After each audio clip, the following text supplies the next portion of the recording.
புதுச்சேரி ஆதிதிராவிடர் நலத்துறை அமைச்சர் சாய் ஜே சரவணகுமார் தனது அமைச்சர் பதவியினை ராஜினாமா செய்தார். இதுகுறித்து அமைச்சர் கூறுகையில், பிரதமர் மோடி ராஜினாமா செய்ய கூறியதால் தான் அமைச்சர் பதவியினை ராஜினாமா செய்கிறேன் என்றார். இந்நிலையில் அமைச்சரின் ஆதரவாளர்கள் இரவு இந்திராகாந்தி சதுக்கத்தில் திடீரென சாலை மறியல் போராட்டத்தில் ஈடுபட்டனர். அப்பொழுது அவர்கள் சாய் ஜே சரவணகுமாரை அமைச்சர் பதவியிலிருந்து ராஜினாமா செய்ய கூறிய கட்சி தலைமையை கண்டித்து கோஷம் எழுப்பினர்.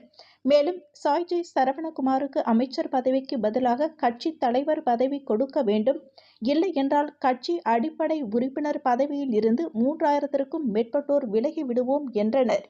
இதனை அடுத்து ரெட்டியார்பாளையம் காவல்துறையினர் சம்பவ இடத்திற்கு விரைந்து வந்து போராட்டக்காரர்களிடம் பேச்சுவார்த்தை நடத்தி போராட்டத்தை கலைத்தனர். இச்சம்பவத்தால் இந்திராகாந்தி சதுக்கத்தில் சிறிது நேரம் போக்குவரத்து பாதிக்கப்பட்டதுடன் பரபரப்பு ஏற்பட்டது.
நரேந்திர தாமோதர் மோடி தான் கடந்த இதே நாள் 26 ஜூன் மாசம் 21 என்ன அமைச்சராக்கி அழகு பார்த்தாரு.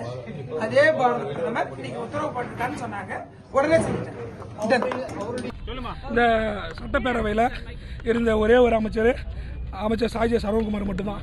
அவர் எங்கள் தொகுதியில் ரொம்ப சிறப்பாக செஞ்சு முதல் முறை தோல்வி அடைஞ்சு தமிழ்நாட்டுக்கே அடையாளம் கண்டிருந்தாரு. பாஜகவை மத்திக்கும் இங்க இருக்கிற மாநிலத்துக்கும் நாங்கள் கண்டனத்தை தெரிவித்துக் கொள்கிறோம்.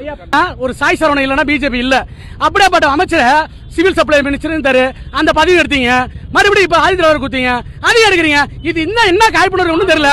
இப்ப நான்